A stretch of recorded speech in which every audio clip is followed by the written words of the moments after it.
ప్రతిరోజు మేము భోజనం చేసేటప్పుడు, ముఖ్యంగా నేను భోజనం చేసే టైంలో నా పిల్లలు రిక్కీ అలాగే డాన్, ముఖ్యంగా డాన్ ఖచ్చితంగా నాన్న నువ్వు ప్రార్థన చేసుకున్నావా, డిడ్ యూ ప్రే అని అడుగుతాడు అనమాట. నేను భోజనం తినడం ప్రారంభించిన తర్వాత ఆ సమయంలో డాన్ వస్తాడు, ఖచ్చితంగా అడుగుతాడు నువ్వు ప్రార్థన చేసావా అని అడుగుతాడు. చాలాసార్లు ఈ మధ్యకాలంలో ప్రార్థన చేయకుండానే భోజనం చేయడం అనేటటువంటి జరిగింది. సో డాన్ ఆ విధంగా చెప్పినప్పుడు, నా చిన్న కుమారుడు ఆ విధంగా గుర్తు చేసేటప్పుడు థ్యాంక్స్ చెప్పి దేవునికి కృతజ్ఞతలు చెల్లించి, దేవునికి వందనాలు చెల్లించి నేను భోజనం చేయడం జరుగుతుంది. కొన్నిసార్లు మరలా కొన్ని సందర్భాల్లో డాన్ వస్తాడు నా దగ్గరికి వచ్చి, నాన్న ప్రేయర్ చేసుకున్నావా అని అడుగుతాడు. భోజనం విషయం చేసుకున్నా అని చెప్పినప్పుడు కూడా ఇంకో ప్రశ్న అడుగుతాడు, రైతుల గురించి ప్రార్థన చేసావా, తర్వాత నీకు సహాయం చేస్తున్నటువంటి వాళ్ళ గురించి ప్రార్థన చేసావా, రైట్, సోల్జర్స్ గురించి ప్రార్థన చేసావా, టేస్ట్ బడ్స్ గురించి ప్రార్థన చేసావా. సో ఇవన్నీ కూడా అంటే వీటన్నిటిని బట్టి మనం దేవునికి వందనాలు చెల్లించాలి అనేటటువంటి తను నేర్చుకున్నాడు. ఆ విషయాన్ని నాకు కూడా అడగడం, నాకు పదే పదే గుర్తు చేసి, ఇప్పుడు డాన్ అడగక ముందే దేవునికి ముందుగానే ప్రార్థన చేసుకొని ముందుగానే డాన్కి అవసరమైనటువంటి ఆ జవాబులన్నీ కూడా సిద్ధంగా ఉన్నాయన్నమాట. వాస్తవానికి మనందరం కూడా మన క్రైస్తవ సమాజంలో చిన్నప్పటి నుంచి చనిపోయేంత వరకు కూడా అన్నం తినేటప్పుడు, భోజనం చేసేటప్పుడు దేవునికి వందనాలు చెల్లించడం, దేవునికి థ్యాంక్స్ చెప్పడం మన యొక్క ఆనవాయితీ. రక్షణ పొందినటువంటి వ్యక్తులు కూడా ఈ యొక్క విషయంలో ఆచారబద్ధంగా పాటిస్తూనే ఉంటారు. వాస్తవానికి మనం ద్వితీయోపదేశ కాండంలో కనుక గమనిస్తే, అంటే పాత నిబంధనలో వారికి ఆహారం అంటే సమయం, అంటే ఆహారానికి ముందు మాత్రమే కాదు కానీ తిని తృప్తి పొందిన తర్వాత కూడా వాళ్ళు దేవునికి స్తుతించాలని, దేవునికి వందనాలు చెల్లించాలని అక్కడ లేఖనాలు తెలియజేస్తున్నారు. So very interesting. అంటే ఈ యొక్క ఆహారం విషయంలో దేవునికి మనం వందనాలు చెల్లించాలి, దేవునికి కృతజ్ఞతలు చెల్లించాలి. కానీ ఈరోజు నేను మీతో చెప్పబోయేటటువంటి విషయం ఏంటంటే, ఈ విధంగా దేవునికి మనస్ఫూర్తిగా వందనాలు చెల్లించి, మనస్ఫూర్తిగా కృతజ్ఞతలు చెల్లించి కూడా మనం తినేటటువంటి ఆహారము ఒక్కొక్కసారి లేకుంటే కొన్ని పరిస్థితుల్లో పాపానికి దారి తీయొచ్చు, లేకుంటే దేవునికి వ్యతిరేకంగా ఉండేటటువంటి దానికి దారి తీయొచ్చు. ఆ యొక్క విషయాన్ని ఈరోజు మనం చాలా క్లియర్గా మాట్లాడుకుంటూ ఇంతకుముందు నేర్చుకున్నటువంటి వాటికి అనేకమైనటువంటి ప్రాక్టికల్ స్టెప్స్, ఆచరణాత్మకంగా ఏ విధంగా వాటిని మనం మన జీవితంలో పాటించాలో కూడా మనం నేర్చుకుందాం. మనం కనుక ఆ 23వ వచనం నుంచి మనం చదివితే ఈ యొక్క విషయాలు మనం నేర్చుకుంటాం. చూడండి, అన్ని విషయముల యందు నాకు స్వాతంత్రం కలదు, కానీ అన్నీయు చేయదగినవి కావు. అన్నిటి యందు నాకు స్వాతంత్రం కలదు, కానీ అన్నీయు క్షేమాభివృద్ధి కలుగజేయవు. పౌలు చెప్తున్నటువంటి మాటలు, ఎవరును తన కొరకే కాదు ఎదుటివాని కొరకు మేలు చేయ చూచుకొనవలెను. మనస్సాక్షి నిమిత్తం ఏ విచారణయు చేయక కటికవాని అంగడిలో అమ్మునదేదో దానిని తినవచ్చును. భూమియు దాని పరిపూర్ణతయు ప్రభునివై ఉన్నవి. అవిశ్వాసుల్లో ఒకడు మిమ్మును విందునకు పిలిచినప్పుడు వెళ్ళుటకు మీకు మనస్సునిన ఎడల మీకు వడ్డించినది ఏదో దానిని గూర్చి మనస్సాక్షి నిమిత్తం ఏ విచారణయు చేయక తినుడి. అయితే ఎవడైనను మీతో ఇది బలి అర్పింపబడినదని చెప్పిన ఎడల అట్లు తెలిపిన వాని నిమిత్తమును మనస్సాక్షి నిమిత్తమును తినకుడి. మనస్సాక్షి నిమిత్తం అనగా నీ సొంత మనస్సాక్షి నిమిత్తం కాదు, ఎదుటివాని మనస్సాక్షి నిమిత్తమే ఈలాగు చెప్పుచున్నాను. ఎందుకనగా వేరొకని మనస్సాక్షిని బట్టి నా స్వాతంత్ర విషయంలో తీర్పు తీర్చబడనేలా. 30వ వచనం జాగ్రత్త వినండి. నేను కృతజ్ఞతతో పుచ్చుకొనిన ఎడల నేను దేని నిమిత్తం కృతజ్ఞతాస్తుతులు చెల్లించుచున్నానో దాని నిమిత్తం నేను దూషింపబడనేలా. కాబట్టి మీరు భోజనం చేసినను, పానం చేసినను, మీరేమి చేసినను సమస్తమును దేవుని మహిమ కొరకు చేయుడి. యూదులకైనను గ్రీసు దేశస్థులకైనను దేవుని సంఘమునకైనను అభ్యంతరం కలుగజేయకుడి. ఇలా నేను కూడా స్వప్రయోజనమును కోరక అనేకులు రక్షింపబడవలనని వారి ప్రయోజనమును కోరుచు అన్ని విషయములలో అందరినీ సంతోషపెట్టుచున్నాను. 34వ వచనం మీకు తర్వాత నేను చూపిస్తాను. మీకు చాలా మందికి 34వ వచనం మీ బైబిల్లో లేదు. I will teach you that. Okay, మీరు జాగ్రత్తగా దాన్ని చూడండి. సో ఇక్కడ పౌలు భక్తులు 23వ వచనంలో ఈ మాటలు మాట్లాడుతున్నారు. అన్ని విషయంలో యందు నాకు స్వాతంత్రం ఉంది, అన్నిటి యందు నాకు స్వాతంత్రం ఉంది, కానీ అన్ని కూడా చేయదగినవి కావు. ఈ స్వాతంత్రం అనేటటువంటి మాట, లేకుంటే స్వేచ్ఛ అనేటటువంటి యొక్క మాట, ఇవన్నీ కూడా నేను చేయొచ్చు అనేటటువంటి మాట రెండు విధాలుగా మనం అర్థం చేసుకోవచ్చని గత కొన్ని వారాలుగా మనం నేర్చుకుంటున్నాం. యేసుక్రీస్తుని నమ్ముకున్నటువంటి ప్రతి వ్యక్తి కూడా ఎటువంటి కట్టుబాట్లు, ఎటువంటి నియమ నిబంధనలు లేకుండా స్వేచ్ఛగా ఈ లోకంలో జీవించవచ్చు. కేవలం నైతిక పరమైనటువంటి వాటి విషయంలో బద్ధుడై ఉన్నాడు. కృతజ్ఞతగా దేవుని యొక్క ప్రేమకి, కృపకి కృతజ్ఞతగా ఆయన వాటిని పాటించేవాడుగా ఉన్నాడు. కానీ మిగతా ఏ విషయాల్లో కూడా ఆయన పాటించవలసినటువంటి అవసరత లేనే లేదన్న అది మనం జాగ్రత్త తెలుసుకోవాలి. తిండి విషయంలో, వస్త్రధారణ విషయంలో, ఇల్లు కట్టుకునే విషయంలో, లేకుంటే రకరకాల పద్ధతుల్లో ఎన్నో ఆచారాలు, ఎన్నో సాంప్రదాయాలు, లేకుంటే ఇది చేస్తే మేలు జరుగుతుంది, ఈ విధంగా చేస్తే కీడు జరుగుతుంది అనేటటువంటి అనేక రకాలైనటువంటి కట్టుబాట్లు అన్నిటికీ మనం దానికి మించి స్వేచ్ఛను కలుగున్నాం. ఏమైనా చేయొచ్చు, వాటి వల్ల ఎటువంటి నష్టం లేదు అనేటటువంటిది మనం ఇక్కడ నేర్చుకున్నాం.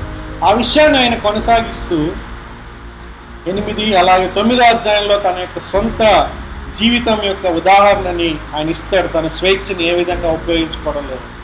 ఆ తర్వాత 10వ అధ్యాయంలో విగ్రహారాధన అనేటటువంటి పాయింట్ ఆఫ్ వ్యూలో చాలా చక్కని వివరణ ఇస్తాడు. ఏ వ్యక్తి అయినా సరే తను పూజించేటటువంటి ఒక దైవానికి కట్టుబడి ఉండాలి అనేటటువంటిది మనం అక్కడ చూస్తాం. ఈ విషయంలో చాలా భిన్నాభిప్రాయాలు ఉన్నాయి, సరైనటువంటి అవగాహన లేక ప్రజలు ఉన్నారు. కాబట్టి దాన్ని చాలా క్లియర్గా, చాలా స్పష్టంగా పౌలు భక్తుడు పరిశుద్ధాత్మ ద్వారా దాన్ని పరిష్కరించడం మనం చూస్తాం. ఆ తర్వాత కంక్లూజన్గా కొన్ని ప్రాక్టికల్ స్టెప్స్. సరే, తినకూడదు, కరెక్టే, మరి మా పరిస్థితి ఏంటి? కొరింథీ సంఘంలో ఉన్నటువంటి వాళ్ళకు ఉన్నటువంటి ప్రశ్నలు ఇవి. మా యొక్క మార్కెట్లో అదే మాంసం అమ్ముతున్నారు కదా, ఎందుకంటే ఆ యొక్క మాంసం చాలా శ్రేష్టమైనది, అలాగే ఆ యొక్క మాంసం చాలా తక్కువ ధరకు వచ్చేటటువంటిది, రైట్? కాబట్టి ఇక్కడ చాలా అద్భుతమైనటువంటి వివరణ దాని గురించి ఆయన ఇవ్వడం జరుగుతుంది. ఆ తిండి గురించి, ఆ విధంగా ఉన్నటువంటి ఆహారం ఏ విధంగా దాన్ని ఏ విధంగా మనం తీసుకోవాలా వద్దా అనేటటువంటి దాంట్లో ఆయన మన స్వేచ్ఛను గురించి, కొన్ని యాక్షన్స్, అలాగే మనకు మనస్సాక్షి గురించి మాట్లాడుతూ ఒక కంక్లూజన్ కూడా ఆయన ఇవ్వడం జరుగుతుంది. సో ఇప్పుడు చూడండి, అన్నిటి యందు నాకు స్వాతంత్రం కలదని చెప్పిన తర్వాత ఏమంటున్నాడు ఇక్కడ? ఎవడు కూడా తన కొరకే కాదు కానీ ఎదుటివాని కొరకు కూడా మేలు చేయడం చూసుకోవాలి. అంటే క్రైస్తవ జీవితం అనేటటువంటిది అదర్స్ సెంటర్డ్ అనేటటువంటిది ఇక్కడ మనం నేర్చుకోవాలి. మన కొరకు మాత్రమే కాదు, ఎదుటి వాళ్ళ కొరకు కూడా మనం జీవించగలగాలి. ఎదుటి వారి యొక్క భావాలు, ఎదుటి వారిని యొక్క క్షేమం, ఎదుటి వ్యక్తి దేవునిలో ఎదగడానికి, దేవుని దగ్గరికి రావడానికి మనం ఆటంకంగా ఉండకూడదు, కానీ మనం వాళ్ళకి ఒక సాధనాలుగా ఉండాలి, మనం పనిముట్లుగా ఉండాలి, మనం ఒక ద్వారంలాగా వారికి ఉండాలి. మన వల్ల వాళ్ళు దేవుని దగ్గర రాకుండా ఉండకూడదు, మన వల్ల వారికి మేలు జరగాలి అనేటటువంటి పాయింట్ని ఇక్కడ మాట్లాడుతున్నారు. సో కాబట్టి మనకి స్వేచ్ఛ ఉంది కాబట్టి, స్వాతంత్రం ఉంది కాబట్టి అవన్నీ కూడా చేయాల్సినటువంటి పని లేదు. ఎందుకంటే ప్రతి ఒక్కటి కూడా మనకి క్షేమాభివృద్ధి కలుగజేయదు. కొన్ని పరిస్థితుల్లో కొన్ని విషయాలు మనం చేయడం వల్ల అవి ఇతరులకు ఇబ్బంది కలుగుతుంది. ఆ విషయాల గురించి మాట్లాడుతూ ఉన్నాడు అన్నమాట. ఆ విషయాల గురించి మనం ఇప్పుడు నేర్చుకున్నాం.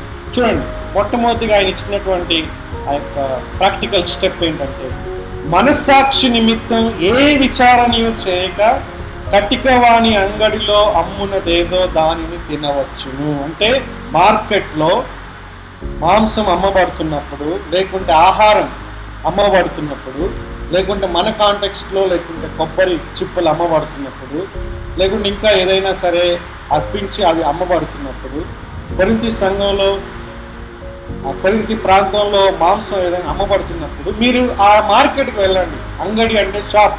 ఆ షాప్కి వెళ్ళండి. మీరు ఆ షాప్లో మీరు వాళ్ళు అమ్మింది మీరు కొనుక్కొని నిరభ్యంతరంగా ఏ విచారణ చేయకుండా ఇది ఎక్కడి నుంచి వచ్చింది, ఇది ఎవరైనా పూజ చేసి వచ్చిందా, లేకుంటే ఇంకెవరికైనా బలిస్తే ఇక్కడికి మీరు తీసుకొచ్చారా అనేటటువంటి ప్రశ్నలు వాళ్ళకి లేకుండా, నీ మనస్సాక్షికి కూడా నా విషయంలో నువ్వేమి విచారణ చేయకుండా, దాని విషయంలో నువ్వు ఎటువంటి విచారణ అంటే ఆ ఆలోచన కూడా అవసరం లేదు నీకు. నువ్వు మార్కెట్కి వెళ్ళు, మార్కెట్లో నీకు ఏది ఆహారం నీకు లభ్యమవుతుందో ఆ ఆహారాన్ని నువ్వు తీసుకొని దేవునికి వందనాలు చెల్లించి తిను. అది ఆయన ఇచ్చినటువంటి కంక్లూషన్. ముఖ్యంగా ఎక్కడైతే విగ్రహారాధన జరుగుతుందో, లేకుంటే ఎక్కువ మంది దేవుళ్ళని పూజిస్తున్నారో అక్కడ ప్రతి ఒక్కరు కూడా వారి యొక్క వ్యాపారం విషయంలో ప్రతి ఒక్కటి కూడా పూజ చేస్తారు. మాంసం అనే కాదు, ప్రతి ఒక్కటి, పంటల విషయం నుంచి ప్రతి ఒక్కటి ఎవరైతే దేవుని నమ్ముతున్నారో ఆ దేవునికి, లేకుంటే వాళ్ళు దేవుడని అంటే ఏదైతే వాళ్ళ దృష్టిలో ఉందో అది ఆ విషయంలో వాళ్ళు దేవుని ప్రార్థన చేస్తుంటారు కాబట్టి అది వాళ్ళ దృష్టిలో అది పూజ చేయగలరు. కాబట్టి వాళ్ళు అన్నీ చేస్తారు. కానీ మార్కెట్లో మనం వెళ్ళినప్పుడు, షాప్లో మనం వెళ్ళినప్పుడు ఆ ప్రతి ఒక్కటి కూడా మనం కొనుక్కొని మనస్సాక్షి విషయంలో ఎటువంటి డిస్టర్బెన్స్ లేకుండా, ఆ ప్రశ్నే లేకుండా నువ్వు కొనుక్కొని నువ్వు తినేసే. అది హలాల్ కావచ్చు, లేకుంటే ఏదైనా కావచ్చు. రీసెంట్గా మన ప్రభుత్వం, మోదీ గవర్నమెంట్ వాళ్ళు హలాల్ గురించి కూడా కొన్ని లాస్ తీసుకొచ్చారు. అంటే ఎక్స్పోర్ట్ చేయాలంటే కొన్ని దేశాలకి హలాల్ ప్రకారంగా కట్ చేసినటువంటి మీట్ వాళ్ళకి ఆ పద్ధతిలో కావాలి. అయితే దానికి సర్టిఫికేట్ కావాలంటే మన యొక్క ముస్లిం వాళ్ళ దగ్గర చాలా డబ్బులు కాస్ట్ అవుతాం అనేటటువంటి విషయం అక్కడ తెలియడం జరిగింది. అయితే ఏం జరిగింది ఇక్కడ, దాని గురించినటువంటి విషయంలో ప్రభుత్వం వాళ్ళు అందరికీ అందుబాటులో ఉండడానికి ప్రయత్నం చేస్తున్నారు. అంటే మళ్ళా అంత డబ్బులు ఖర్చు పెట్టి దానికి సర్టిఫికేట్ కొనుక్కోవాల్సిన అవసరం లేదు. సో పాయింట్ ఏంటంటే, చాలా మత గ్రంథాలు, చాలా మతాలు ఉన్నటువంటి లోకంలో మనం జీవిస్తున్నాం కాబట్టి ఒక్కొక్కరికి ఒక్కొక్క నమ్మకం ఉంటుంది. కాబట్టి వాళ్ళు ఏ విధమైన నమ్మకంతో వాళ్ళు ఏం చేసుకున్నా సరే మార్కెట్లో మనకి ఏ వస్తువు మనకి లభ్యమైనా ఆ వస్తువుని మనం కొనుక్కొని నిరభ్యంతరంగా తినచ్చు. అది ఎందుకు రీజన్ ఇచ్చారు, ఎందుకంటే భూమియు 26 వచ్చింది, చాలా ఇంపార్టెంట్. భూమియు దాని పరిపూర్ణతయు ప్రభువునివై ఉన్నది. Very important. కీర్తన 24లో నుంచి అపోస్తలుడైనటువంటి పౌలు దాన్ని తీసుకొని వస్తున్నాడు. ఈ భూమి ఎవరిది? ఆయన సృష్టి. ఆయన దానిలో ఉన్న సర్వం ప్రతి ఒక్కటి కూడా ఆయనకు చెందిందే. మన కీర్తన గ్రంథంలో చూస్తే ప్రతి మేక నాదే, ప్రతి గొర్రె నాదే, ప్రతి జంతువు నాదే. ఆయన సృష్టి కానటువంటిది ఈ లోకంలో ఏదైనా ఉందా?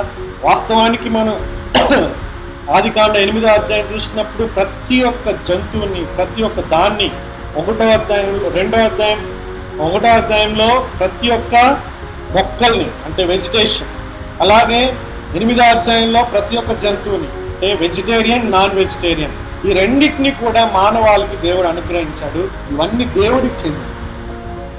కాబట్టి మీరు నాకు చెందినవి ప్రాముఖ్యంగా నేను సృష్టించాను వాటిని, అవి మీ పోషణ కోసం నేను ఇచ్చాను.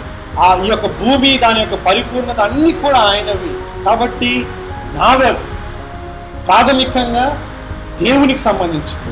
అవి మన ఆహారం కోసం దేవుడు మనకి ఇచ్చాడు. కాబట్టి వాటన్నిటిని కూడా మీరు యథేచ్ఛగా, సంతోషంగా, ఎటువంటి గిల్ట్ లేకుండా హ్యాపీగా మీరు తినండి. ఇది ఆయన ఇచ్చినటువంటి. అయితే కండిషన్స్, ఇప్పుడు కండిషన్ ఏంటది?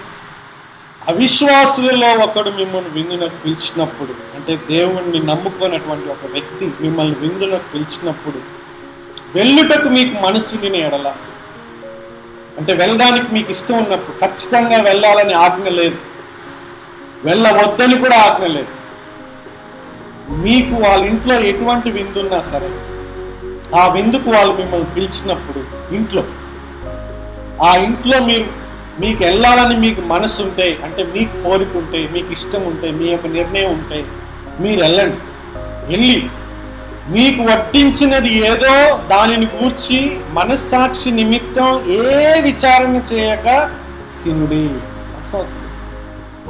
సెకండ్ ప్రిన్సిపల్, దేవుని నమ్మనటువంటి ఒక వ్యక్తి మిమ్మల్ని పిలిచి మీకు భోజనం పెట్టినప్పుడు ఆ భోజనం విషయంలో మీకు వడ్డించింది ఏదైనా సరే దాన్ని గూర్చి మనస్సాక్షి నిమిత్తం ఏ విచారణ చేయకు తినండి, ఏం పెడితే తినాలి మీరు అని చెప్పడం లేదు. సందర్భాన్ని మనం అర్థం చేసుకోవాలి. షుగర్ పేషెంట్స్ వెళ్ళి ఏం పెడితే తినమన్నారు అనేసి వాళ్ళు అన్నం ఇంత పెడితే అన్నం ఫుల్ తినేసేసి వాళ్ళు పెట్టింది తినమని ఉంది బైబుల్లో, అందుకని నేను బాగా తింటున్నాను అనేసి అన్నం తినేయడం, ఆరోగ్యం సరిగా లేనటువంటి వాళ్ళు ఏది పెడితే తినేయడం. లేకుంటే కొంతమంది వెజిటేరియన్స్ ఉంటారు, కొంతమంది నాన్ వెజిటేరియన్స్ ఉంటారు. ఇప్పుడు నువ్వు ఒక వెజిటేరియన్ అనేటటువంటి ఒక వ్యక్తి వెళ్ళి నాన్ వెజ్ దానికి ఇష్టం లేదు కాబట్టి నాన్ వెజ్ పెట్టగానే ఏం పెట్టినా తినాలి కాబట్టి నాన్ వెజ్ కూడా నువ్వు తినాలని చెప్పడం లేదు. It is not speaking about that. నీకు ఇష్టం లేనటువంటి ఫుడ్, నీ ఆరోగ్యానికి ప్రమాదకరమైన ఫుడ్, లేకుంటే అవి ఉపయోగం లేనటువంటి ఫుడ్, అట్లాంటి ఫుడ్ ఏది పెడితే అది, లేకుంటే వాళ్ళు ఏది పెట్టినా సరే విషం పెట్టినా కూడా తినమని చెప్పడం లేదు ఇక్కడ. అట్లాంటి గుడ్డిగా అర్థం చేసుకోకూడదు. Very clear. వడ్డించినది ఏదో దాన్ని గూర్చి ఏదైనా సరే అన్నప్పుడు కాంటెక్స్ట్ ఇంపార్టెంట్. ఇక్కడ ఏంటి సందర్భం, ఎటువంటి సందర్భంలో చెప్తున్నాడు, ఏ అంశం గురించి మాట్లాడుతున్నాడు? బలి అర్పించినటువంటిది మార్కెట్లో, లేకుంటే బలి అర్పించినటువంటిది ఇంట్లో. అట్లాంటప్పుడు చేసినప్పుడు ఆ విషయంలో నీకు తినాలనిపిస్తే, నీకు వెళ్ళడానికి మనసు ఉందని అంటే అర్థం ఏంటి? నువ్వు వెళ్ళి తినాలనిపిస్తే, ఆ దావత్లో నువ్వు పాల్గొనాలనిపిస్తే నువ్వేం చేయాలంటే నువ్వు హ్యాపీగా దాన్ని తినొచ్చు, ఎంజాయ్ చేయండి వాళ్ళతో, ఆ విషయంలో ఫెలోషిప్ చేయండి, అంటే ఆ ఫుడ్ మీరు తిని మంచిగా వెళ్ళండి. అయితే ఇక్కడే ఒక కిటికీ, ఇక్కడే ఒక కండిషన్ చాలా ఇంపార్టెంట్. అయితే 28వ వచనం జాగ్రత్తగా చూడండి. ఎవడైనను మీతో ఇది బలి అర్పింపబడినదని చెప్పిన ఎడల, సడన్ గా ఒకడు, లేకుండా ఇంట్లో వాడే పిలిచినటువంటి వాడే, విందుకు పిలిచినటువంటి వ్యక్తి, లేకుంటే విందుకు పిలువబడినటువంటి దాంట్లో ఇంకొక వ్యక్తి, వేరే వాళ్ళు, అది ఎవరు అనేటటువంటిది ఇక్కడ ఖచ్చితమైనటువంటి వివరణ లేదు. ఎవరైనా సరే, ఎవడైనా మీతో ఇది బలి అర్పింపబడినదని ఒక పెద్ద ఇష్యూ చేశాడు అనుకో, అట్లు తెలిపిన వాని నిమిత్తమును మనస్సాక్షి నిమిత్తమును తినొద్దు. ఆ టైంలో, అటువంటి టైంలో వేరే, అంటే మనస్సాక్షి విషయంలో తినకూడదని చెప్తున్నాడు. ఏ మనస్సాక్షి? చాలా క్లియర్గా చెప్తున్నాడు ఇక్కడ పౌలు 29వ వచనం. మనస్సాక్షి నిమిత్తం అనగా నీ సొంత మనస్సాక్షి నిమిత్తం కాదు. Very clear.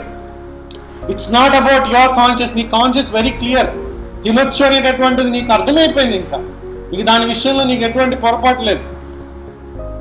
కానీ ఇప్పుడు ఎందుకు తినకూడదు? ఇప్పుడు ఎదుటివాని మనస్సాక్షి నిమిత్తం. మరొకసారి 8వ అధ్యాయంలో ఉన్నటువంటి ఒక ప్రిన్సిపల్ మళ్ళా కోట్ చేస్తున్నాడు ఇక్కడ. చూడండి ఎంత ఇంపార్టెంట్. వేరే వాళ్ళ యొక్క మనస్సాక్షిని మనం పట్టించుకోవడం ఎంత ప్రాముఖ్యమో ఆలోచించండి. వేరే వాళ్ళ మనస్సాక్షి నిమిత్తమే ఇలా చెప్పుచున్నాను. ఎందుకనగా రీజన్ ఇచ్చాడు. ఎందుకు వాళ్ళ మనస్సాక్షి గురించి నువ్వు అంతగా పట్టించుకోవాలి? ఎందుకంటే వేరొకని మనస్సాక్షిని బట్టి నా స్వాతంత్ర విషయంలో తీర్పు తీర్చబలనేలా. అంటే నాకు ఇప్పుడు తినొచ్చు అనేటటువంటి స్వాతంత్రం ఉంది, తింటే ఏం కాదనేటటువంటి ఆ యొక్క మనస్సాక్షి ఉంది నాకు, అటువంటి ఆలోచన ఉంది నాకు, ఆ విషయంలో నాకు క్లారిటీ ఉంది కాబట్టి నేను తింటున్నా. కానీ వేరే వాళ్ళ యొక్క మనస్సాక్షి ఇబ్బంది పడుతున్నప్పుడు ఆ విషయంలో దేవుడు తీర్పు తీరుస్తాడు. కాబట్టి ఆ విషయంలో మనం చాలా సున్నితంగా ఉండాలి. అందుకే అంటున్నాడు ఇక్కడ 30వ వచనంలో, నేను కృతజ్ఞతతో పుచ్చుకునే ఎడల నేను దేని నిమిత్తం కృతజ్ఞతాస్తుతులు చెల్లించుచున్నానో దాని నిమిత్తం నేను దూషింపబడనేలా. Thank you Jesus. ప్రభు ఈ ఆహారాన్ని బట్టి నీకు వందనాలు నాయనా, ఇంత మంచి ఆహారం ఇచ్చావు, ఇంత లిషియస్ ఫుడ్ నాకు ఇచ్చావు, నాకు మంచి మటన్ ఇచ్చావు, మంచి చికెన్ ఇచ్చావు, లేదంటే మంచి వెజిటబుల్స్ ఇచ్చావు అనేసి నువ్వు తినేటటువంటి ఆ ఫుడ్, నువ్వు హ్యాపీగా దేవుడికి వందనాలు చెల్లించి తినేటటువంటి ఆ యొక్క ఫుడ్, ఆ విషయంలో నువ్వు దూషింపబడనేలా?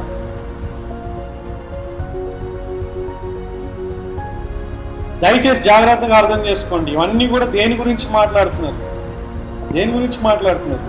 వెజిటేరియన్, నాన్ వెజిటేరియన్, ఇష్టమైనటువంటి వాళ్ళు, ఇష్టం లేనటువంటి వాళ్ళు, దాని గురించి వాళ్ళ యొక్క అభిప్రాయాలని, ప్రజలు కొంతమందికి ఇష్టం ఉండకపోవచ్చు నాన్ వెజ్, కొంతమందికి వెజిటేరియన్ ఇష్టం ఉండకపోవచ్చు, దాన్ని ఆ విషయాల గురించి మాట్లాడటం లేదు.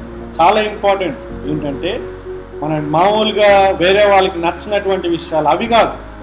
ఇక్కడ వెరీ క్లియర్ ఏంటంటే, ఈ యొక్క పర్టిక్యులర్ ఇన్సిడెంట్ నువ్వు చేయడం వలన ఆ వ్యక్తి పాపంలో పడడానికి అవకాశాలు ఉంటాయి. అంటే మనం 8వ అధ్యాయాన్ని మళ్ళా జ్ఞాపకం చేసుకోవాలి. ఏ విధంగా తన జీవితం అంతా కూడా ఒక సిచ్యువేషన్ని, అంటే ఇది చేస్తే పాపము అనేటటువంటి బ్యాక్గ్రౌండ్లో వాళ్ళు ఉన్నారండి. అటువంటి బ్యాక్గ్రౌండ్ అంటే బైబిల్లో ఎటువంటి ఆధారాలు లేవు, కానీ చిన్నప్పటి నుంచి వాళ్ళ దృష్టిలో అది పాపం, చాలా క్లియర్గా పాపం. వాళ్ళ మనస్సాక్షి ఆ విషయంలో చాలా కష్టంగా ఉందన్నమాట, సున్నితంగా ఉంది. ఇంకో మాటలు చెప్పాలంటే వాళ్ళకి ఆ విషయంలో జ్ఞానం లేదు, అప్పుడప్పుడే నమ్ముతున్నటువంటి విశ్వాసులుగా ఉండొచ్చు వాళ్ళు, దాని గురించినటువంటి అవగాహన లేదు. అటువంటి వారి మధ్యలో అటువంటి వ్యక్తుల గురించి నువ్వు పట్టించుకోవాలి అని చెప్తున్నాను. అంతేకాదు నీ యొక్క స్వేచ్ఛని తినేసేటటువంటి వాళ్ళ దగ్గర కాదు, పరిశీలి లాంటి వాళ్ళ దగ్గర కాదు. నీకు లాస్ట్ టైం మంచిగా, అంటే 8వ అధ్యాయం అప్పుడు చాలా క్లియర్గా చెప్పాను. కొంతమందికి అంటే నేను తినకూడదు అనేటటువంటి నమ్మకం ఉంటుంది. ఎంత బైబుల్ వాళ్ళకంటే ఎంత ధ్యానించినా, ఎన్ని విశ్లేషణ వాళ్ళు చేసినా సరే తినకూడదు అనేటటువంటి ఆలోచన వాళ్ళకి ఉంటుంది. అట్లాంటి వాళ్ళు తినేవాడిని దూషించకూడదు, తినేవాడు తిననటువంటి వాడిని దూషించకూడదు అనే విషయాన్ని రోమాపత్రిక 14వ అధ్యాయంలో చాలా స్పష్టంగా డీల్ చేస్తుంది.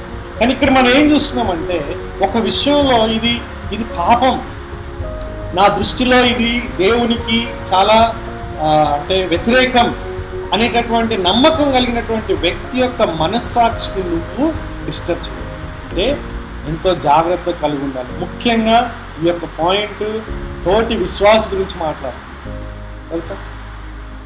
Speaking about your own believer 8వ అధ్యాయంలో, అలాగే ఇక్కడ మనం చూసుకున్నప్పుడు వాస్తవానికి ఇక్కడ మనం ఏం చూస్తాం, అవిశ్వాసులు ఎవరైనా మీకు విందుకు పిలిచినప్పుడు అని చెప్పిన తర్వాత ఎవడైనాను అంటే అక్కడ ఎవరు అంటారండి, ఇది బలి అర్పించబడింది అనేటటువంటి ఆ పాయింట్ ఎవరు రైజ్ చేస్తారు? విశ్వాసే రైజ్ చేస్తారు. అవిశ్వాసం చేయని అవసరం లేదు, ఆల్రెడీ తను విందుకు పిలిచాడు. మళ్ళీ దాని గురించి ఆయన పెద్ద విషయం చేసి మనల్ని, అంటే మళ్ళీ మీరు తింటారా ఇది అనేటటువంటి విధంగా మనల్ని భయపడాల్సినటువంటి అవసరం లేదు. అర్థమవుతుందా? ఆ విషయంలో ఆయన మనస్సాక్షి విషయమే పాయింట్ లేదు. కాబట్టి ఇక్కడ మనం చాలా క్లియర్గా చూసుకుంటాం ఏంటంటే 8వ అధ్యాయం ఇక్కడ ఒక విశ్వాసి, ఏ విశ్వాసి? మనస్సాక్షి విషయంలో బలహీనంగా ఉన్నటువంటి ఒక విశ్వాసి. ఆ యొక్క విశ్వాస విషయంలో మనం మన యొక్క స్వాతంత్రాన్ని ఉపయోగించుకునేటప్పుడు కేర్ఫుల్గా ఉండాలని రెండోసారి మాట్లాడాలి. ఆ కోణంలో అటువంటి సిచ్యువేషన్స్ ఇప్పుడు మనకు లేవు. వాస్తవంగా కొరింథీలో ఉన్నటువంటి ఆ యొక్క టఫ్ సిచ్యువేషన్ మనకు లేదు. అర్థమవుతుందండి? ఎక్కడ కూడా బలి అర్పింపబడినటువంటి మాంసం కానీ లేకుంటే మిగతా అన్ని కానీ అక్కడ ఉండడం మనం చూడడం లేదు. ప్రతి ఒక్కరు కూడా మార్కెట్లో కొనుక్కుంటున్నారు, తింటున్నారు. ఈ విషయంలో మనకు సమస్య లేదు. మనకు సమస్య ఎంత ఉంది ఏంటంటే, ఇంతకుముందు మనం మాట్లాడుకున్నటువంటి అంశం ఏంటది? ప్రసాదం గురించి. చాలా స్పష్టంగా ప్రసాదాల గురించి నిన్న లాస్ట్ వీక్లో మీకు చెప్పడం జరిగింది. మనం తినకూడదు, మనం ఇవ్వకూడదు, వేరే వాళ్ళు కూడా వాళ్ళు మనకి ఇవ్వకూడదు అనేటటువంటి విషయాలు చాలా స్పష్టంగా లాస్ట్ వీక్లో మనం చూసుకున్నాం. అర్థమవుతుంది కదా? సో ఇప్పుడు ఈ యొక్క సందర్భం మన కాంటెక్స్ట్లో ఎక్కువగా అవసరం లేదు. ఎందుకంటే మనం అన్నీ తింటాం, మనం తినేటటువంటి విషయంలో ఎటువంటి సమస్య కూడా లేదు. వాస్తవానికి అసలు బాధనే లేదు మనకి కదా. మనం వెళ్తాం హోటల్లో, కొబ్బరి చట్నీ వేసుకొని మంచిగా తింటాం. తెలుసా ఎక్కడి నుంచి వచ్చిందో కొబ్బరి చట్నీ? అది అవసరం లేదు మనకి. ఎక్కడి నుంచి వచ్చింది, ఎక్కడ ఎవరు అమ్మారు, ఇది ఎక్కడన్నా బలి అర్పించింది వచ్చిందా అని మనం ప్రశ్నించాల్సిన పని లేదు. వాస్తవానికి అట్లా కనుక మనం ప్రశ్న వేసుకుంటే నువ్వు తినే ప్రతి ఒక్కటి, ప్రతి ఆహారం, వరి, నీ యొక్క కూరగాయలు ప్రతి ఒక్కటి కూడా ఎవరికో ఒకరికి వాళ్ళు ఒక సమయంలో, ముఖ్యంగా ఆ యొక్క పంట ప్రారంభంలో వాళ్ళు అర్పించినటువంటి. కాబట్టి నువ్వు ఆ విషయంలో ఎటువంటి విచారం చేయకుండా నువ్వు అక్కడ మార్కెట్కి వెళ్ళి హ్యాపీగా కొనుక్కొని దానికి దేవునికి వందనాలు చెల్లించి ఆ దేవుని వాక్యం ద్వారా పవిత్రపరచబడి అది నువ్వు హ్యాపీగా తినొచ్చు. ఎందుకంటే భూమి దానికి సంపూర్ణత నాదే. కానీ ఒకటే ఒక కండిషన్. ఏంట కండిషన్?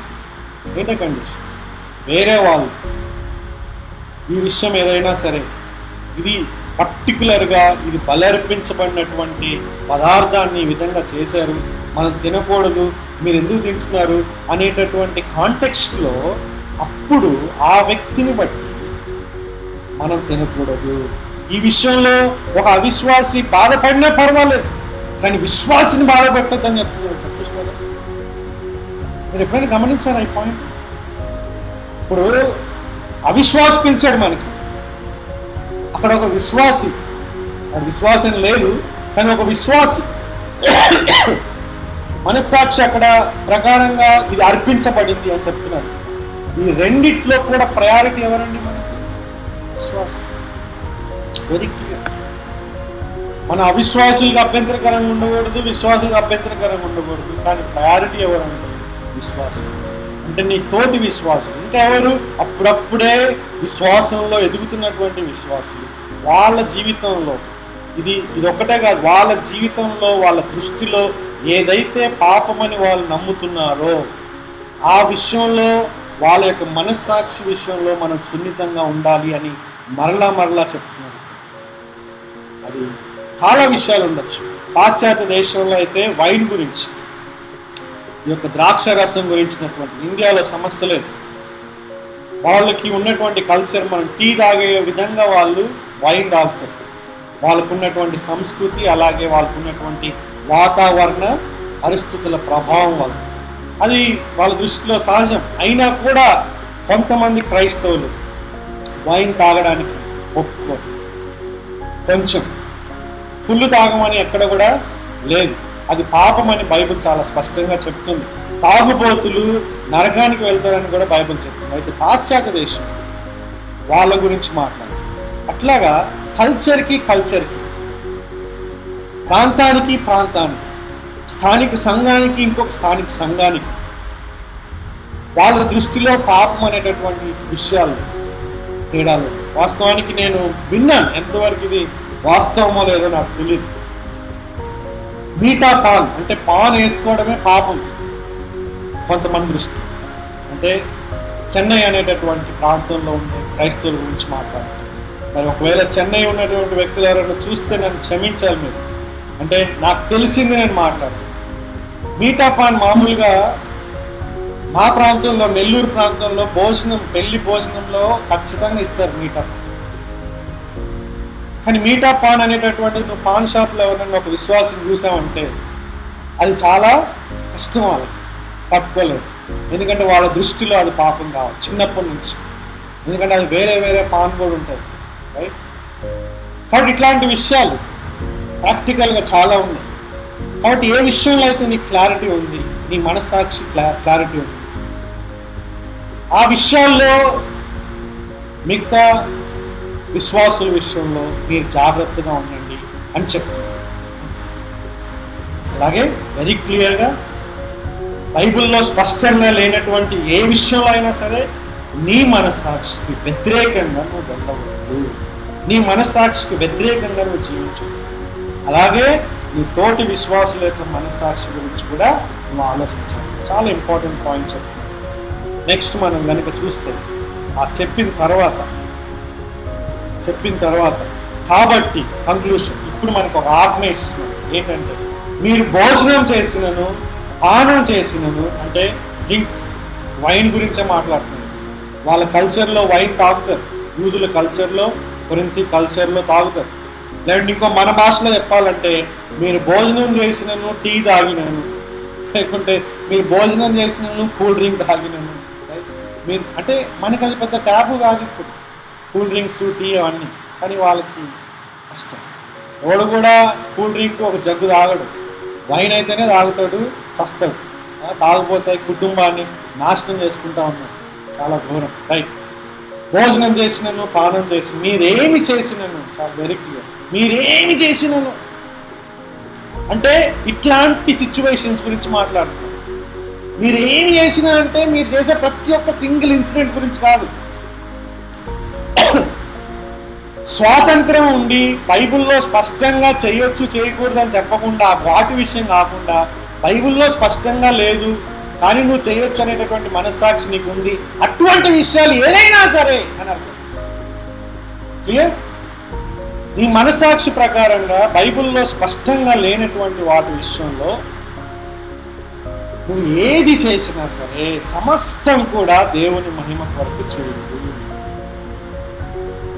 నువ్వు భోజనం చేసినా కూడా దేవుని మహిమ కోసం చేయాలంటున్నాడు ఇక్కడ. భోజనం చేస్తే దేవుడి మహిమ గురించి ఎట్లయితుంది? నేను భోజనం చేసేటప్పుడు దేవా నీకు వందనాలు, నీకు మహిమ చెల్లిస్తున్నానంటే అది కాదు మహిమ.